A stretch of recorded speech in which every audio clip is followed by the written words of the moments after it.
You're listening to the Pace Radio Network here at paceradio.net. The opinions of the individuals during this broadcast are their own and may not be the opinions of their group or other organizations they may be involved with. All medical advice during our broadcast is not a medical opinion and should be checked with your medical physician. Oh yeah, baby, that's lovely.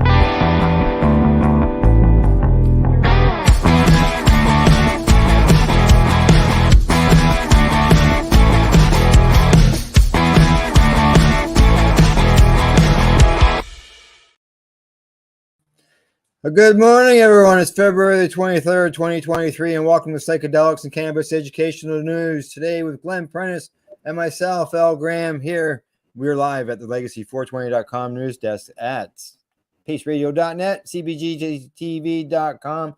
And good morning, Glenn. How are you?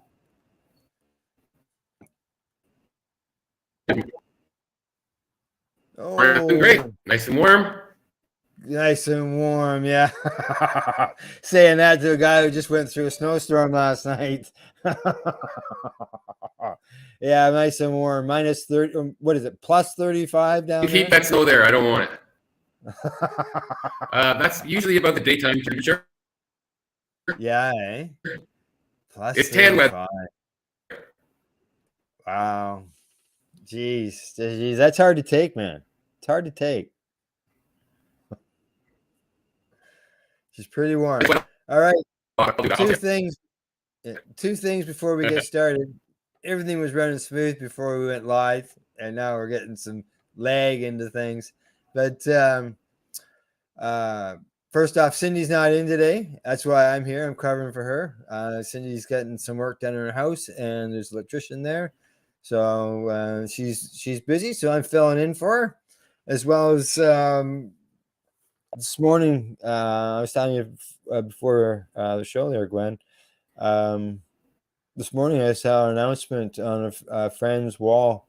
A friend by the name of Steve Bacon, who I've known since I got started into this back in 2003. And he introduced me to a guy by the name of Clayton Nisbet. And on Steve's wall this morning, he posted something about Clayton had passed away. And I went, what? Wow, like, holy smokes.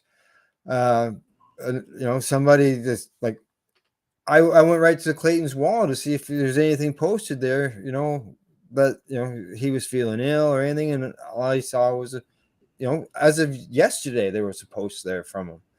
And so yeah, this is a bit of a surprise, I'm sure, for a lot of people. So I wore a hat today in memory of him. Clayton was a big supporter of Hemp Fest, and as Steve said, you're going to be missed, Hempster. So I've got a Hempster hat on for him for today. He was always involved in events and going to things and doing stuff, and it's sad to see him gone. So, well, rest in peace, Clayton. Yes, exactly. All right, Glenn, before we get into the news, I got one 15-second clip to remind everybody about this.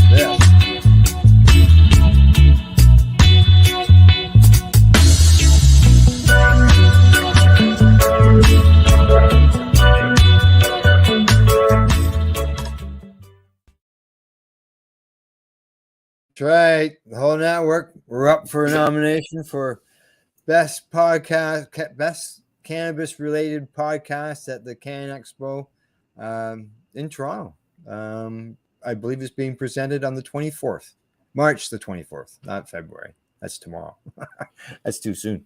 Voting is going on until the end of February. So we got people who are voting. We got another 5 days to go, counting today. So get your vote every day. Yep, you can vote once per day.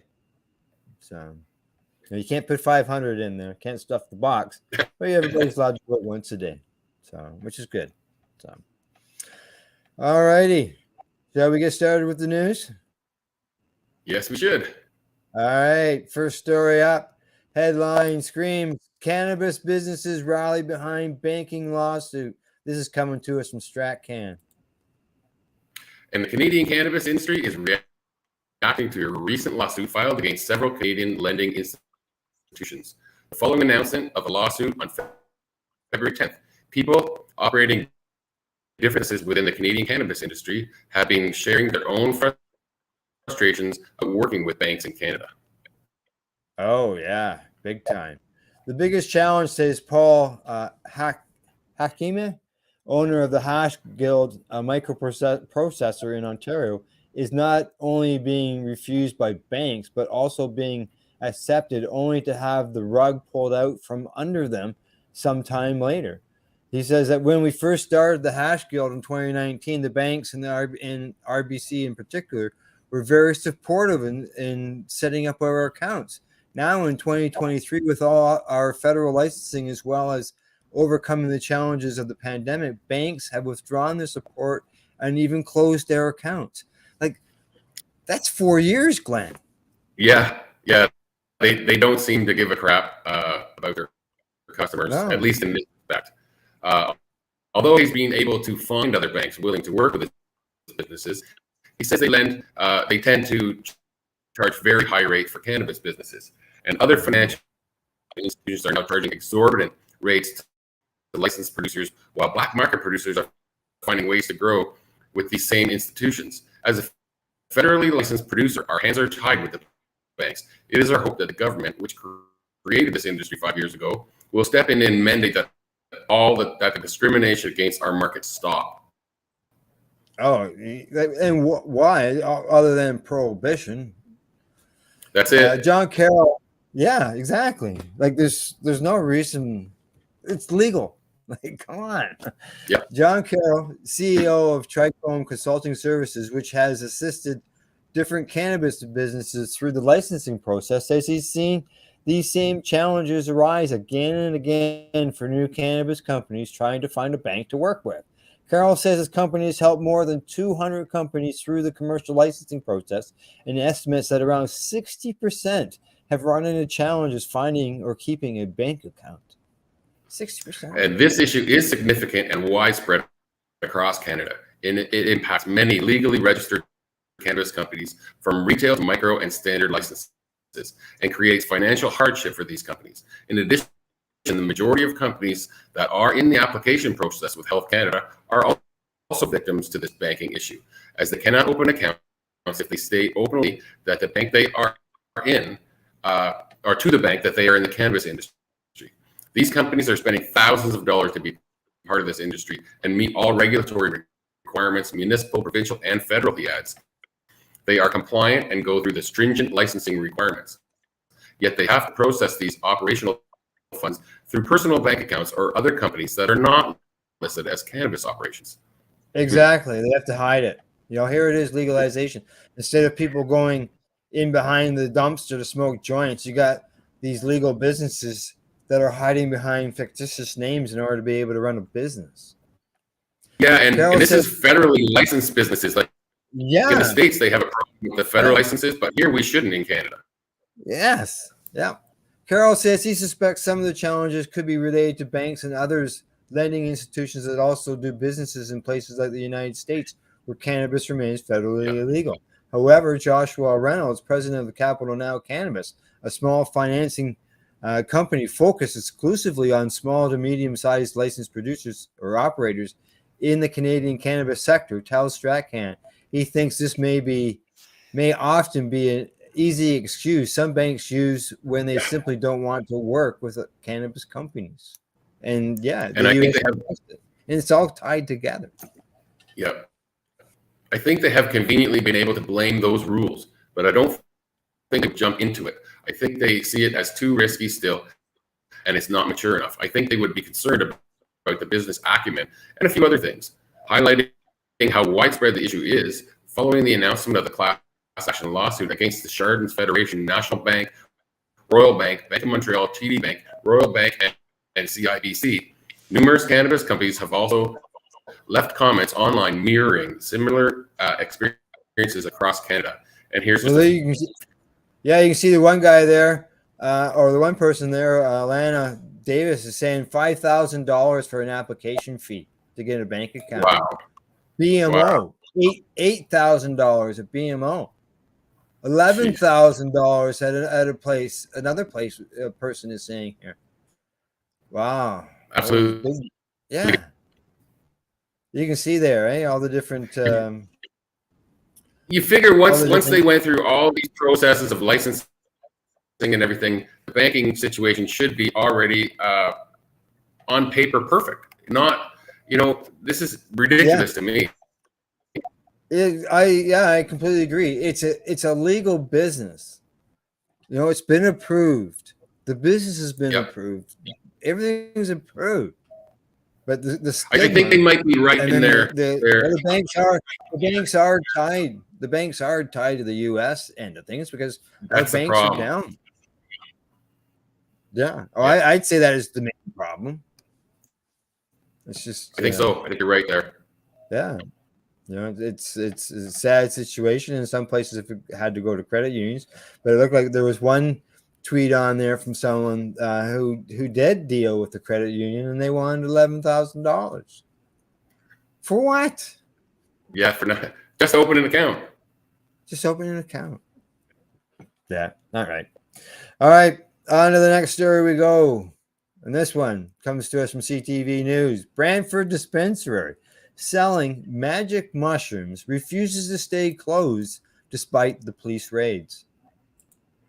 An illegal dispensary selling psilocybin, commonly called magic mushrooms, in Bradford, West Gwillimbury, is pushing the drug's legalization just one day after a police raid.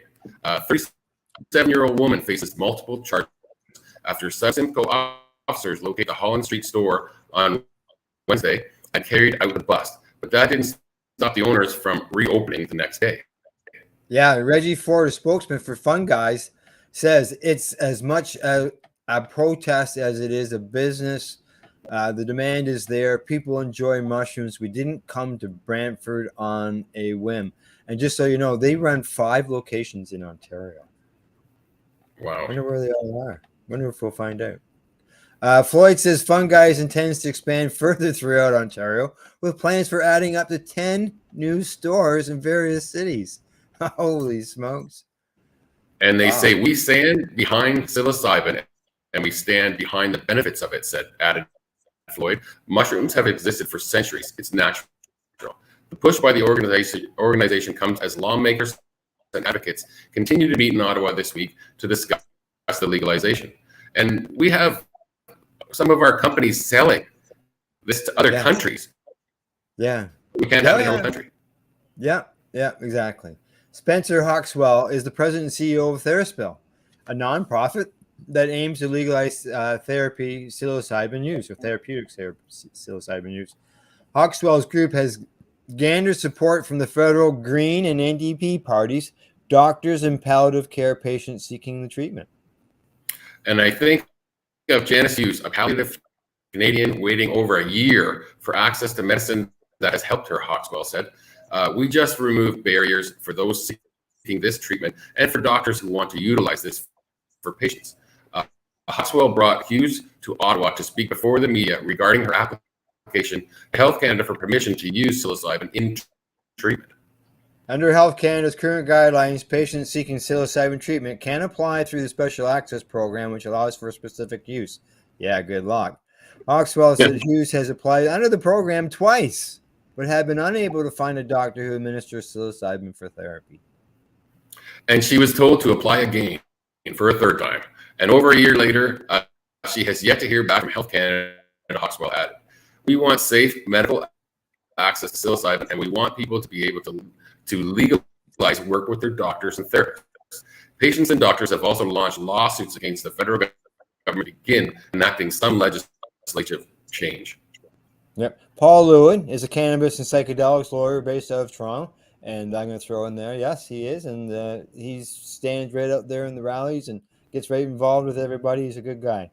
Lewin says the fight for psilocybin legalization is just beginning, but anticipates it to follow a similar path to legal cannabis. And I gotta agree with him.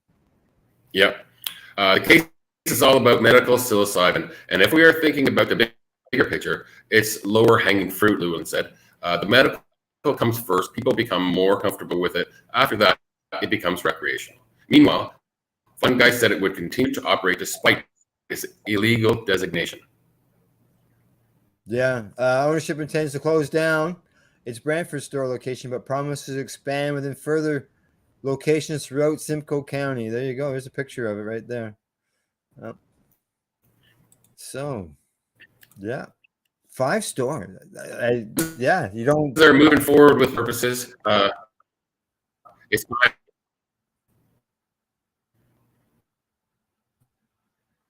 Uh-oh. You froze there. Uh-oh. He's still frozen. Still with me, man? You're freezing up.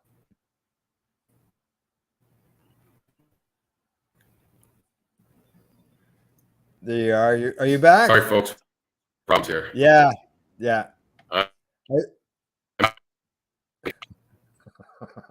Okay, I'm going to move on to the next story.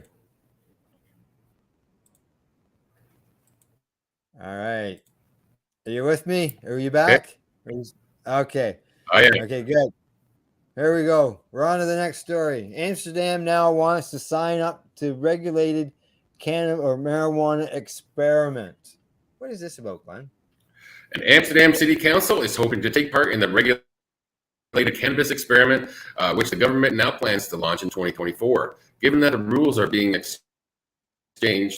changed to include an 11th city, the aim of the experiment is to assess if cannabis cafes or coffee shops can operate legally by buying the soft drug from official growers.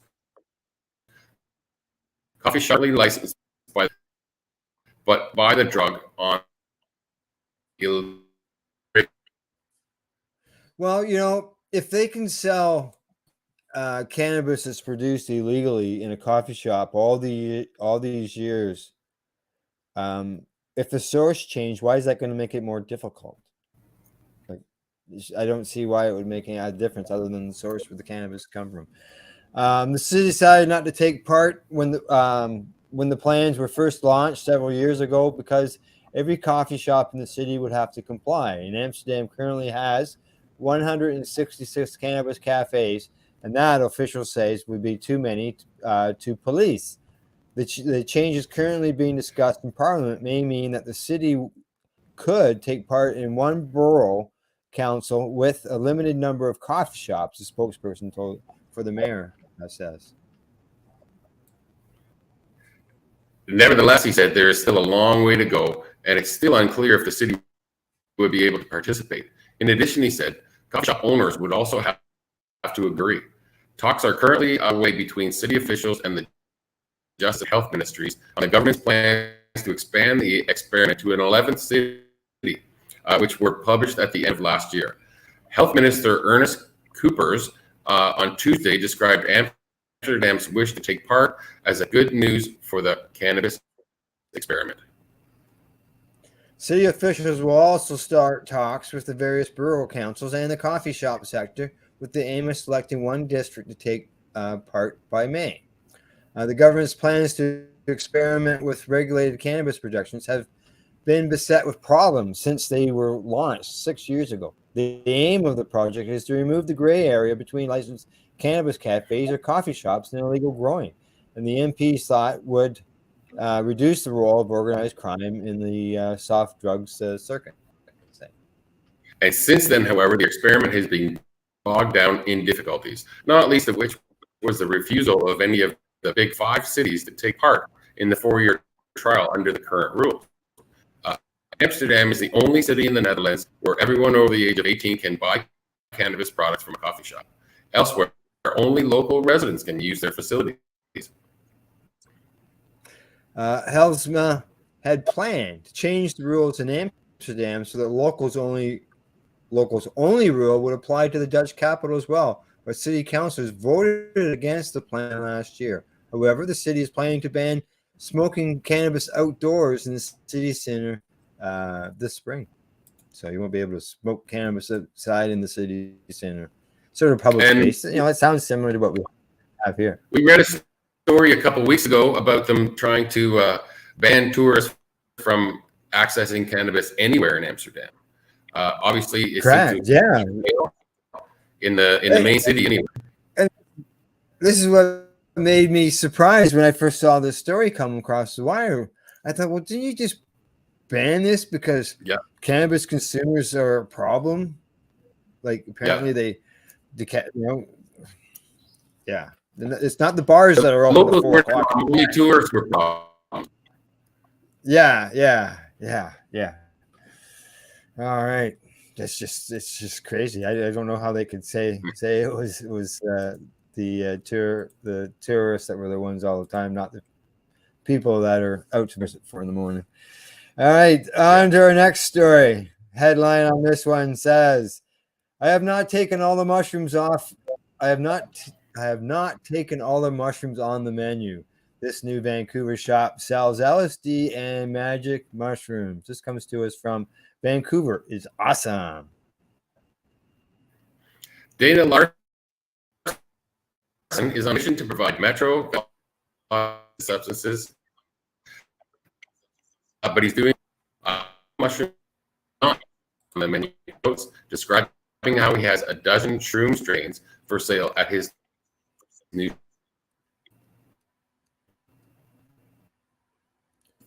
I do microdose.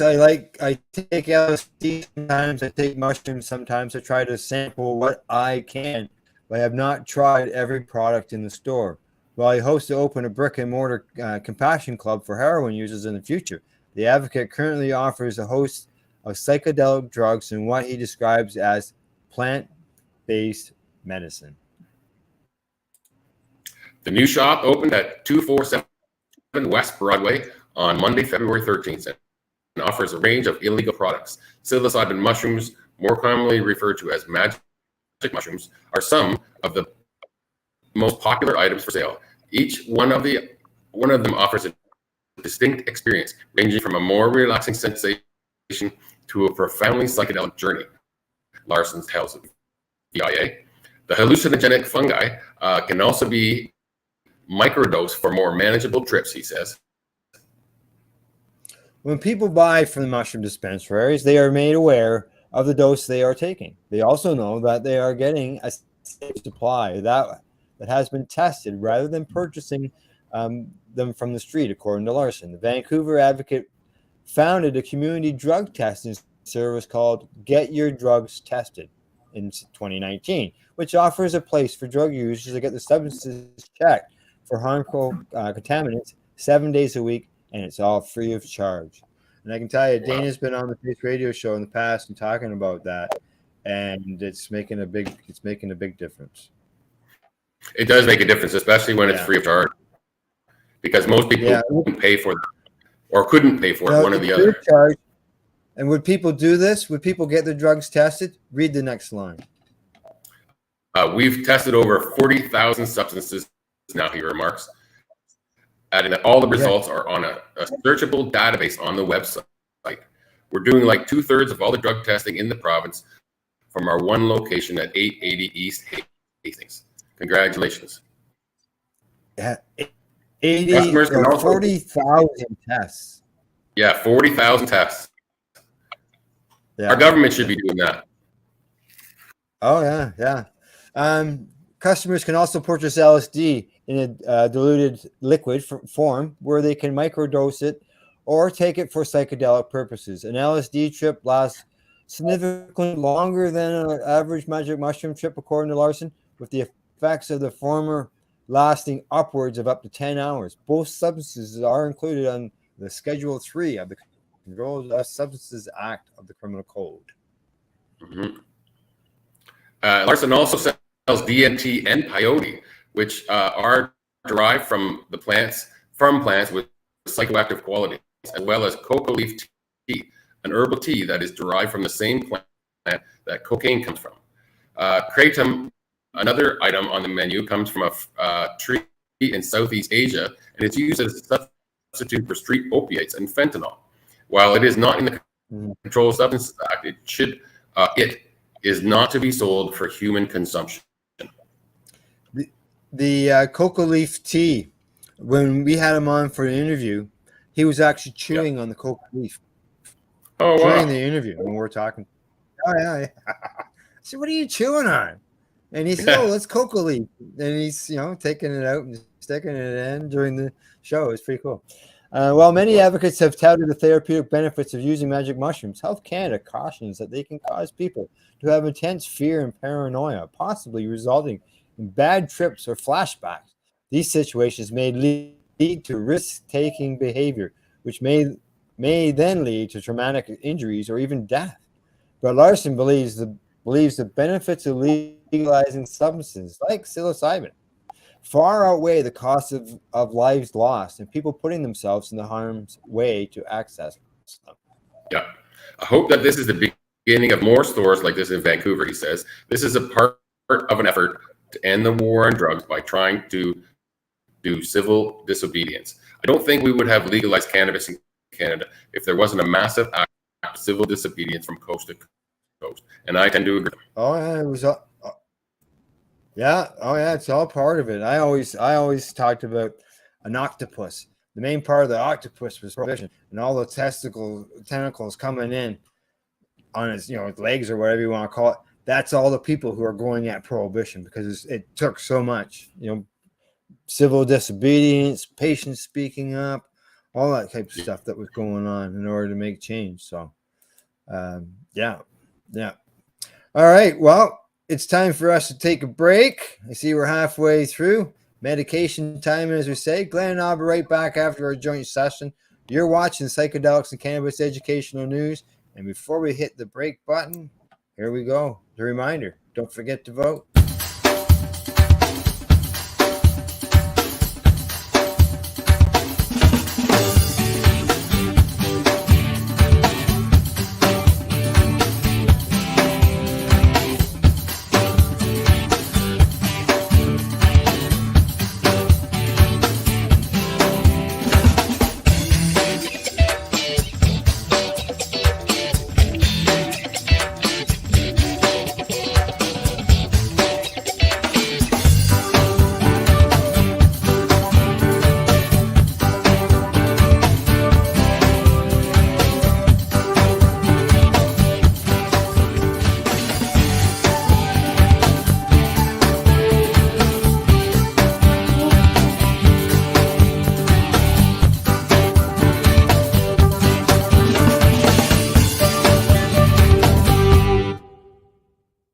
You're listening to the Pace Radio Network here at Pace Radio.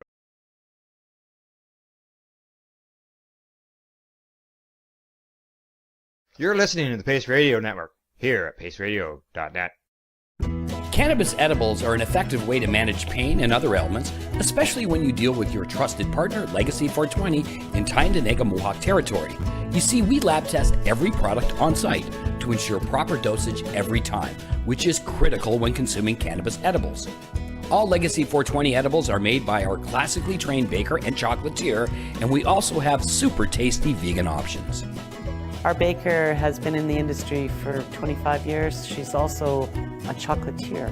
Everything from savory to sweet, your chocolate bars, brownies, butter tarts, you name it, we make it. Talk to our knowledgeable Cannatex about our incredible variety available. Give your trusted partners a call. Legacy 420 out on your road.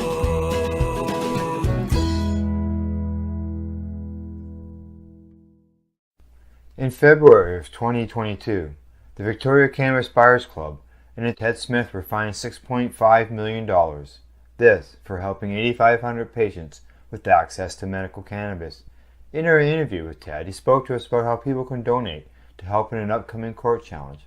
And here is part of that interview.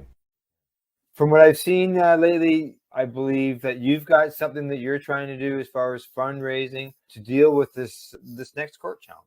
For now, people can write checks directly to Jack Lloyd Law Corporation or send e-transfers to save the VCBC at gmail.com.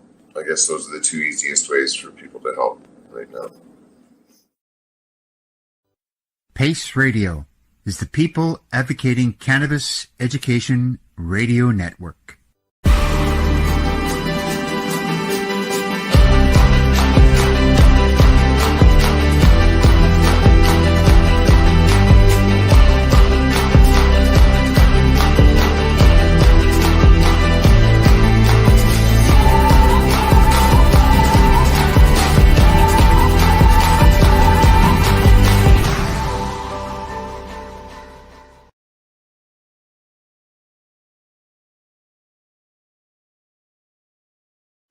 Are you watching television on Roku, Fire, maybe an Apple TV or even Chromecast?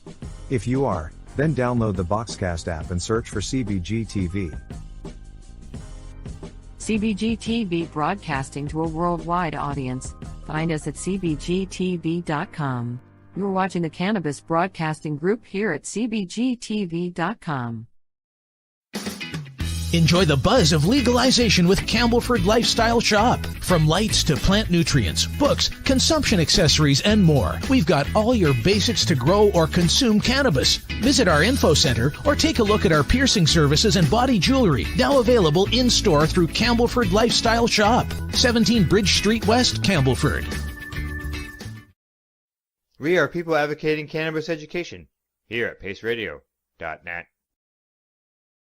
And we're back for our medication break, and we're live. You're live with Psychedelics and Cannabis Educational News here on the Pace Radio Network.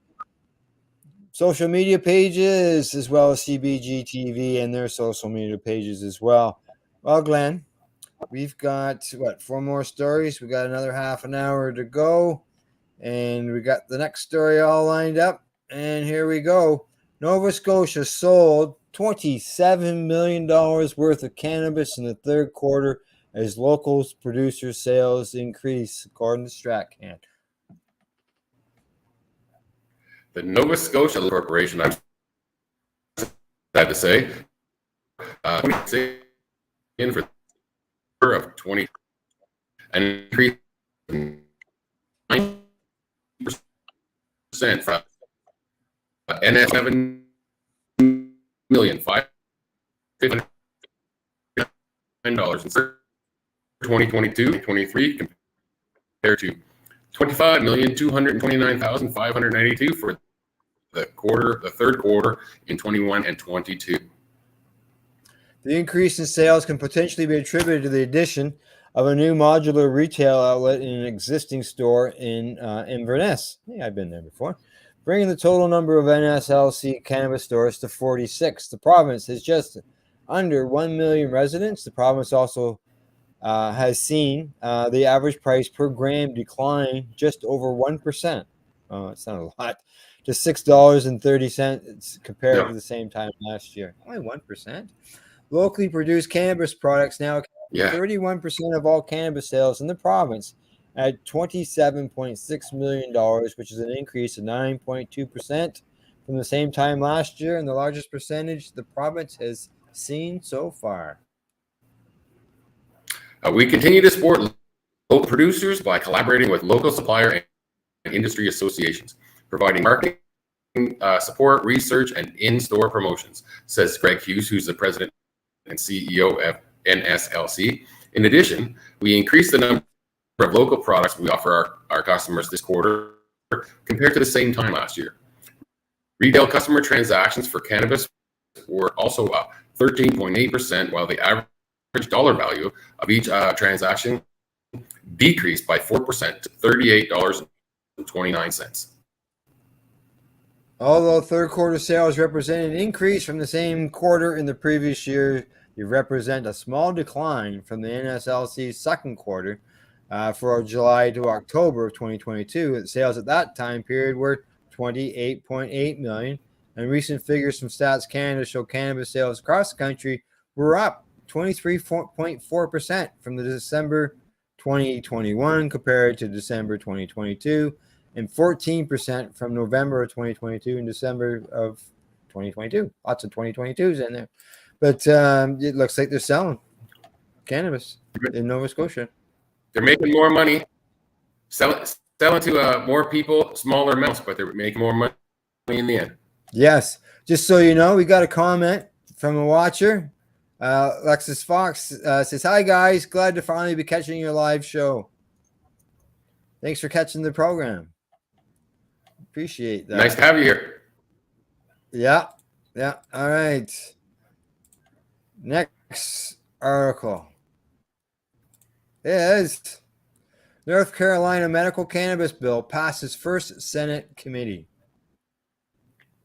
The North Carolina Senate Judiciary Committee on Tuesday approved a proposed medical cannabis bill, moving into the next Chamber's Finance Committee. The News and Observer reports in the first vote for the measures that was introduced last month. The legislation would allow patients with qualifying conditions to access medical cannabis in the state. The qualifying conditions list includes cancer, epilepsy, HIV, AIDS, amyotrophic lateral sclerosis, Crohn's disease, sickle cell anemia, Parkinson's disease, post-traumatic stress disorder, multiple sclerosis, cachexia or wasting syndrome, severe or persistent nausea in a person who is not pregnant that is related to the end of life or hospice care, or who is bedridden or homebound because of the condition. Terminal illnesses when the patient's remaining life expectancy is less than 6 months, and conditions resulting in the individual receiving hospice care according to the bill text. That's insane amount of rules. It is. And tell me, when you go into hospice, how long do you last? Like, you're not there for months. They're saying it has to be less than 6 months. Yeah. That's crazy. Well, you can go into, like, I know people who've gone into hospice and last less than 12 hours. Never mind long enough to get approval for cannabis. State Senator Bill Ramden, one of the bill sponsors, told the News and Observer that the legislation's goal is to only make changes to existing state law that are necessary to protect patients and their doctors from criminal and civil penalties, and will not intend to charge or change current civil and criminal laws for the use of non-medical cannabis.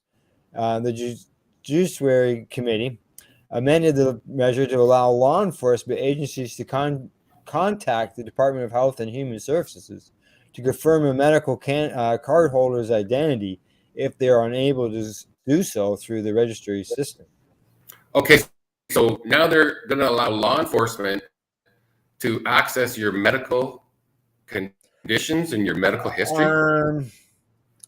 I'm looking at it as the way it's similar here in Canada, where law enforcement can access to make sure that you're a licensed person. They don't get into medical stuff. They just confirm that you have a license. See, it says right there, Human Services confirm a medical card holder's identity. Yeah. So, yeah. Last year, the medical cannabis bill passed the Senate with bipartisan support, but died in the House. If approved by the Finance Committee, the bill would move next to the Senate Rules and Operations Committee. That's it. There you go. That's it. A hell of a lot of rules and regulations for something as simple as medical cannabis. Yeah, exactly. And it'd just be a matter of time. Hopefully things get better. It's all steps, as we like to say, encourage. Hopefully that things will get better for everybody as time goes on. So, all right, next story. Psychedelics. And headline says may improve health by getting inside nerve cell. This comes to us from go beneath. Here, Science News. Okay. Go ahead. Psychedelics go beneath the cell surface to unleash their potentially therapeutic effects. These drugs are showing promise in clinical trials as treatments for mental health disorders. Now scientists might know why. These substances can get inside nerve cells in the cortex, the brain region important to consciousness, and tell the neurons to grow, researchers report on February 17th. Science.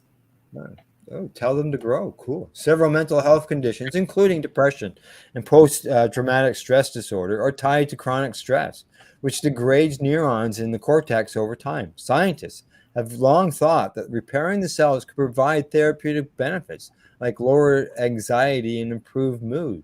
Psychedelics, including psilocybin, which comes from the magic mushrooms and LSD, they say, do that repairing by promoting the growth of nerve cell branches that receive information called dendrites. The behavior might explain the drug's positive outcomes in research, but how they trigger cell growth was a mystery.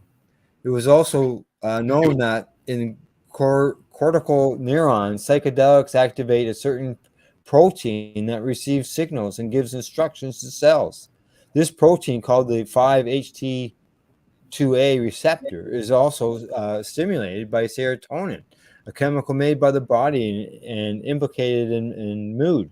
But a study in 2018 determined that serotonin doesn't make these neurons grow. The finding was really leaving us scratching our heads, according to chemical neuroscientist David Olson, director of Institute for Psychedelics and Neuron Therapeutics at the University of California. To figure out why these two types of chemicals affect neurons differently, Olson and colleagues tweaked some substances to change how well they activated the receptor. But those better equipped to turn it on didn't make neurons grow. Instead, the team noticed that greasy substances like LSD that easily passed through cells' fatty outer layers resulted in neurons branching out. Polar chemicals such as serotonin, which have unevenly distributed electrical charges and therefore can't get into cells, didn't induce growth. Further experiments show that most cortical neurons, 5-NT or HT2A receptors, are located inside the cell, not at the surface where the scientists have mainly studied them. But once serotonin gained access to the cortical neurons interior via artificially added gateways in the cell surface, it too led to growth. It also induced the antidepressants-like effects in mice. A day after receiving a surge of serotonin, animals whose brain cells contained unnatural entry points didn't give up as quickly as normal mice when forced to swim. In this test, the longer the mice tread water, the more effective an antidepressant is predicted to be, showing that the inside access to the receptors is key for possible therapeutic effects. They say that, according to neuroscientist Alex Kwan of Cornell University, he says that it seems to overturn a lot about what we think should be true about how these drugs work. Everybody, including myself, thought that psychedelics act on receptors that are on the cell surface, but obviously they're not. That's where most receptors that function like 5-HT2A are found, says biochemist Xavier Gonzalez Maceo of the Virginia Commonwealth University in Richmond, who is also not involved in work. Because serotonin can't reach 5-HT2A receptors inside typical proposes that receptors might respond to a different chemical made by the body. If it's there, it must have some kind of role, he says. DMT, for example, is a naturally occurring psychedelic made by plants and animals, including humans, and can reach a cell's interior. Kwan disagrees, though. It's interesting that psychedelics can act on them, but I don't know if the brain necessarily needs to use them when performing its normal function. Instead, he suggests that the internal receptors might be a reserve pool ready to replace those that get degraded on the cell surface. Either way, understanding this cellular mechanism behind the psychedelic's potential therapeutic effects could help scientists develop safer and more effective treatments for mental health issues. And I agree. Olson does. He says, ultimately, I hope this leads to better medicines. And that's what people. That's what all about, better medicine. The unfortunately, I think sometimes though that these better medicines end up being the chemical form more than the natural form. All right. And the reason for that is mostly because the drug manufacturer owns it. Yeah. Yeah. Might not be better, and it's not natural, but they own it and they can charge for it. Charge for it, exactly. All right, last story of the day. This one comes to us from the Fresh Toast, and the headline says, Cannabinoid Confusion, Understanding Delta-8, Delta-9, and Delta-10 THC. Where did all these come from? These cannabinoids are intoxicating, and the somewhat questionable regulatory standards surrounding them can result in inconsistent potency. You may have heard that Delta-8, Delta-9, or Delta-10 THC, but what are they? And are they really any different from one another? Yeah, I get asked, what's Delta-8, Al? What's Delta-8? When we talk about the cannabis THC that is typically referred to as Delta-9, which is the THC that is tried and true, classic, everybody knows about it, most often responsible for people getting stoned. Where things start to get complicated is when we talk about Delta-8 and Delta-10 and other cannabinoids that are in the cannabis.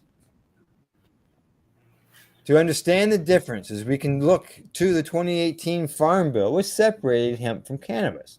The distinction between the two is that hemp specifically has under 0.3% Delta-9 THC.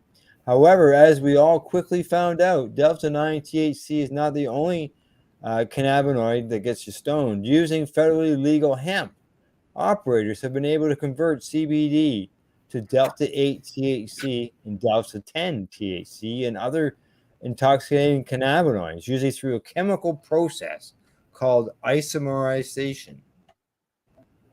Delta-8 and Delta-10 THC have slight differences in their chemical structure as compared to Delta-9 THC.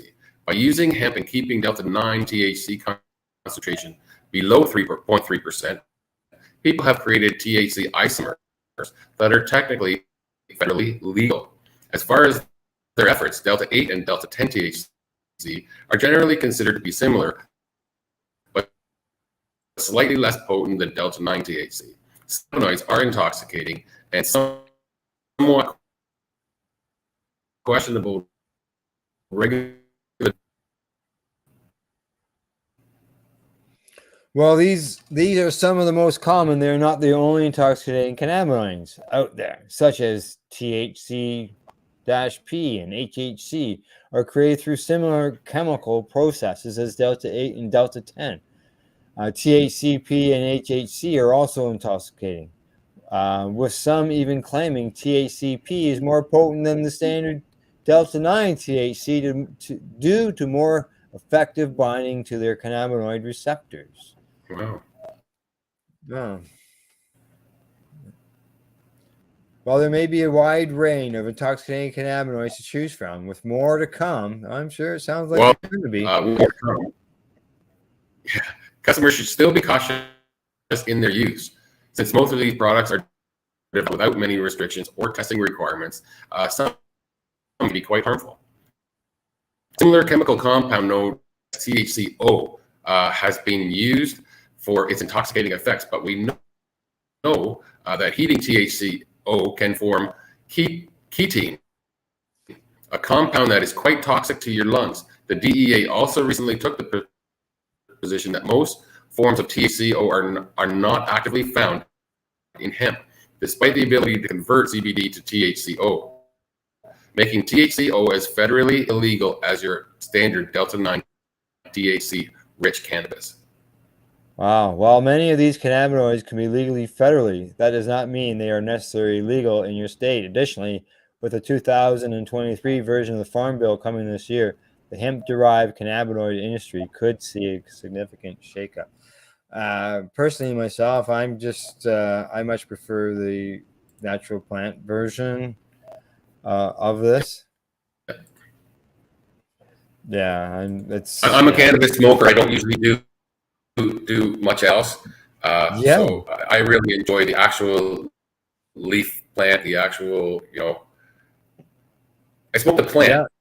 Yeah. I don't do much else. Yeah. Same here. I just, not doing a lot of processing other than I do make some rosin, and that's just taking my own plant material, right? And having it squished. There's no chemicals added to it. It's just heat. And you do that yourself, or do you get Squishies or someone else to do it for you? Squishies. I go to Squishies, and Squishy does it for me. It's a night. We used to do it at nighttime, so it's it's a night out, and a little visit, and the whole bit. So it's good to do. And actually, now I have a question for you. Sure. Say you use an ounce. I know it's all different, but say you use an ounce of good bud. What would be the average that you would get out of that? Well, depending on obviously the amount of trichomes and stuff on it, people like to see a 20% or 25% return. Sometimes you only get between 10 and 15 on it. And then there's other things that factor in as far as the condition of the cannabis. Last time we were at the Cannabis Temple, we had some guy bring us some cannabis, and it was just you could take it and literally go like this, and it would just turn into dust. And you need humidity in that cannabis and moisture in that cannabis in order for it to help it to flow. So what a quick, easy way. So it's just way too dry. Yeah, it's just way too dry. So there are two ways. You can put some cannabis in a container and put a hydrometer inside there so you can check it and see that it's up around 62%. If it's a little low, it's been suggested to me to throw some fresh cannabis leaves in there in order to add some moisture to it. But if you don't have one of those hydrometer things to check, you can just take some a bud or a couple pieces of bud and see if you can pinch it together and form a ball. All right, and if it's and if it's so if you're still sticky, it should be okay.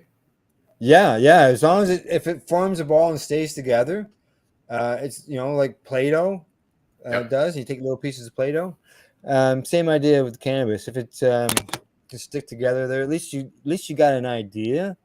But if you just go like this and it just turns into dust, then that's no good. I like my cannabis a little bit on the dry side, but not the dust side. Yeah, exactly. I like to make sure that it doesn't go moldy while it's in storage. Right? So keep the moisture down, and you can have cannabis at 56% humidity and take it in to squish it. You may just get it does affect the amount that you're going to get, but the stuff that I took in last time, it was under the 62%, and we got about 12% return on the cannabis that we put in there. So the first time in my life last year, I had all my jars with hydrometers in them, so I knew what the moisture content was. But that was the first time ever, and they averaged probably, I'm going to say 57 to 60, right around there in the jars, and they stayed that way as long as the jar was cap tight. Yeah. You didn't open it or anything like that; just stayed there. Yeah. And squish away. It's actually it's a legal way for you and I in order to make that the rosin, because anything that could be explosive, from solvents to even high proof alcohol, technically is illegal here in the country. And squishing it with heat, there's no risk of explosions. Right? Makes sense. Now, would you get more if you were using alcohol than you do through squishing it? I would think if you put a solvent through it, I would think you probably get more than doing it the rosin way. So I tried it years ago, butane way, but I stopped because I didn't want the butane. Yeah, exactly. And rosin doesn't create anything along that line. So it's to me, I look at it as a healthy way.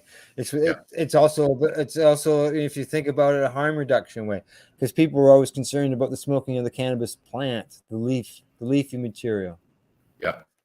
There isn't any leafy material in rosin, right? And you're vaping it too, so you're not actually burning. Yeah. I have between I got my halo, I got my shatterizer, I got my e-nail. So it's nice, quick, easy, and gets the job done. So and you're also using a lot less, whereas in flower I smoke a lot more than you would. Well, I do both. It's just I don't smoke in my house. I don't smoke in the house. I vaporize in the house. Okay. Yeah. The grandkids are here, the whole bit, and they don't need to be walking in a big cloudy hot box room. So, and I've always been that. I've had my license for over 15 years, and it doesn't matter which house I've lived in, because I've lived in 3 places since I've been licensed. Yeah. And I didn't smoke in them. I don't smoke in the house, and I'm all in Airbnbs now, so I can't smoke in any of these houses. Yeah, exactly. All right, Glenn. I think we should wrap things up here. We'll play another quick little promo here, and the closing, and that should take us to the top of the hour. Got anything you want to say before we say goodbye? Pura Vida. Pura Vida. Hey, that's the new tattoo, right? Pura Vida is the new tattoo. It means pure life. There you go. Nice.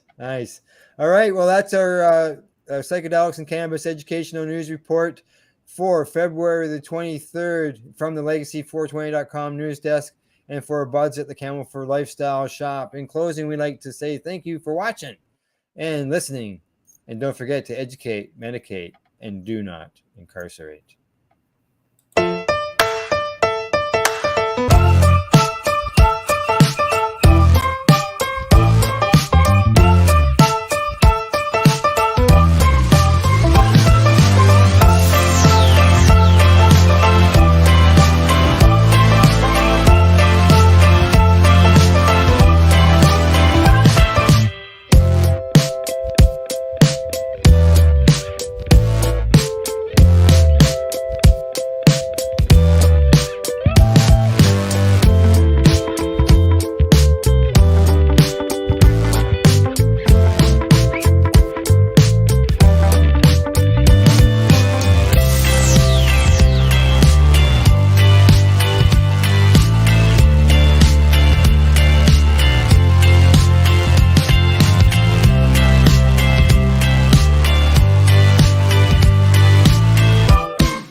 You're listening to the Pace Radio Network. You're listening to the Pace Radio Network here at paceradio.net. The opinions of the individuals during this broadcast are their own, and may not be the opinions of their group or other organizations they may be involved with. All medical advice during our broadcast is not a medical opinion and should be checked with your medical physician.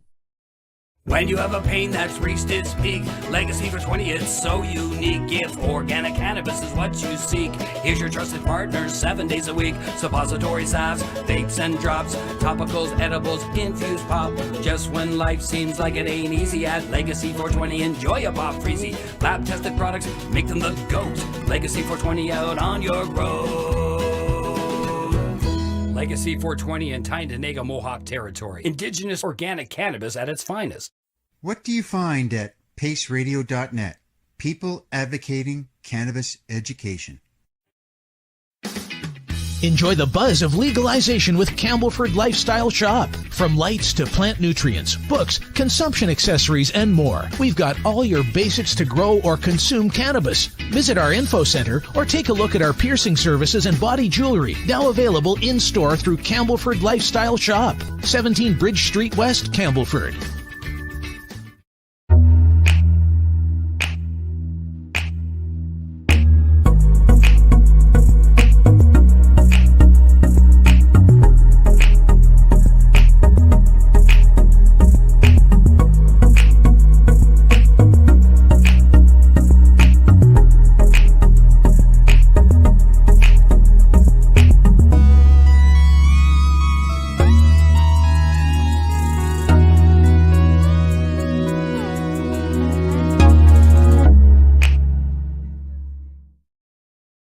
We are people advocating cannabis education here at paceradio.net.